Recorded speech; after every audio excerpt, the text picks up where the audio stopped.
Hey everyone, today I am joined by the Minister of International Development, the Honorable Karina Gould. First off, Minister, how are you doing today? Oh, well, I'm doing very well given the circumstances, but thank you very much for asking. Of course, and we're so excited to have you here. I mean, this is such an important topic. And just to start off, I did see an important message on your Twitter that said, we will not be safe in Canada until everyone everywhere is. Can you expand on that message to our viewers?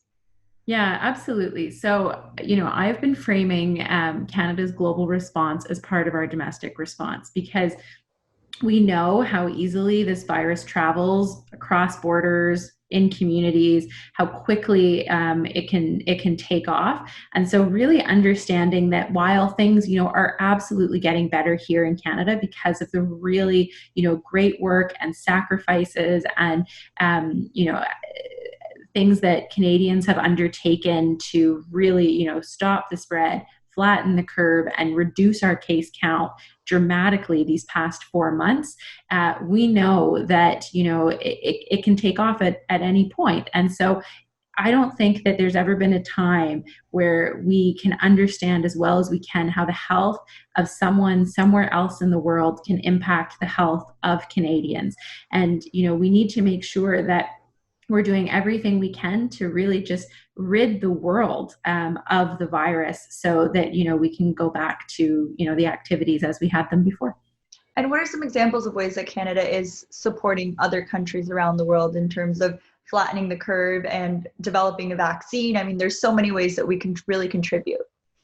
Yeah, so there's a number of things that we're doing. I'll start with the vaccine. Recognizing that a vaccine isn't a silver bullet, but it will go a long way in helping protect the world population against this virus. And so there's something called the ACT Accelerator, which Canada has actually co-hosted with the European Union, that's working on diagnostics, treatments, and vaccine development around the world.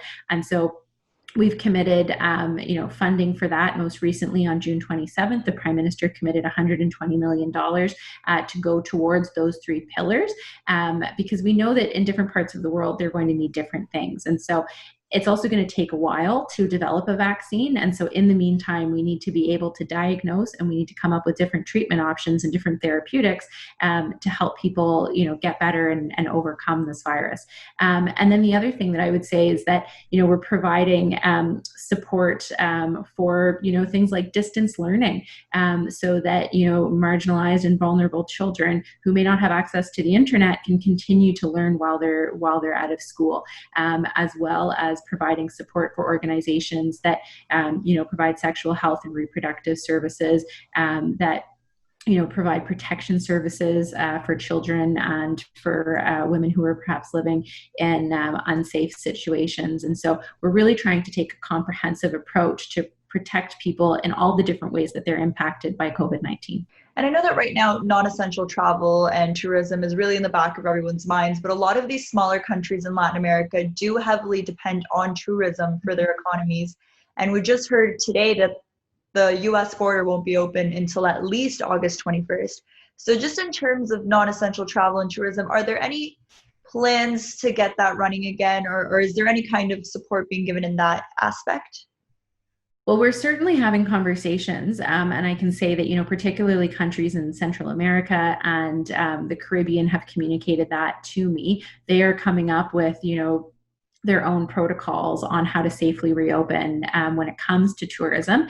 And the Caribbean is working on this because they've seen their revenues dramatically decrease, even though they haven't really had many cases of COVID, because of the shutdown, the global shutdown. People just aren't traveling. So that is a huge issue, particularly for small island states, that they've just seen a huge decrease in revenues. And of course, we're working with them to support them in different ways. So some of our climate adaptation funds, for example, in the Caribbean, help Caribbean countries free up other money to put into their health system and to put into shoring up their tourism industry. And when it comes to reopening Canada's borders, I mean, this is really something that we will only do when we feel it's safe for Canadians. And would you say that education, healthcare, the economy, what is the number one priority right now for you when it comes to the international aid? Well, the number one priority is absolutely health.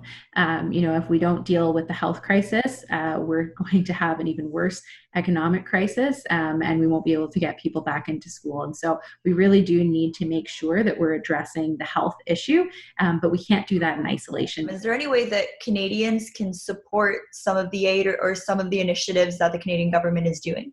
There are many different Canadian international NGOs that are doing really good work abroad. Many different UN agencies like UNICEF or the WHO, where people can make individual contributions if they want to make donations. And I would certainly encourage Canadians to do that. The Canadian government, we recently announced on June 27th, $300 million, which includes, part for vaccine development, but also humanitarian assistance, and the donations and the support of individual Canadians, be it to international NGOs based here in Canada that are doing work abroad or to different UN agencies, would be very welcome and a great way to contribute to the effort. Perfect. Now, Minister, before we let you go, is there any specific message you would want to deliver to the TLN audience that is watching you right now?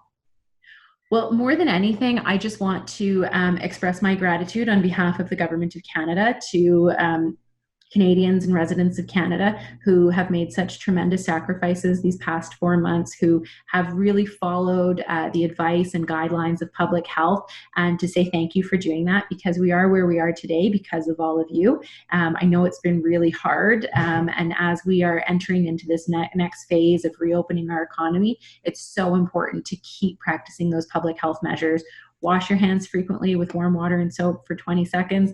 Wear a non-medical mask when you're out in public, when you're in an indoor space, and keep socially distancing as best as you can, so that we can not only keep the curve flattened, but continue to see those real decreases. So just thank you so much to everyone for all of your efforts, because we wouldn't be where we are today without all of you doing what you did. So thank you very much. Perfect. Thank you so much for joining us and for obviously all of these insight that you gave our community. Oh, my pleasure, and thanks so much for having me.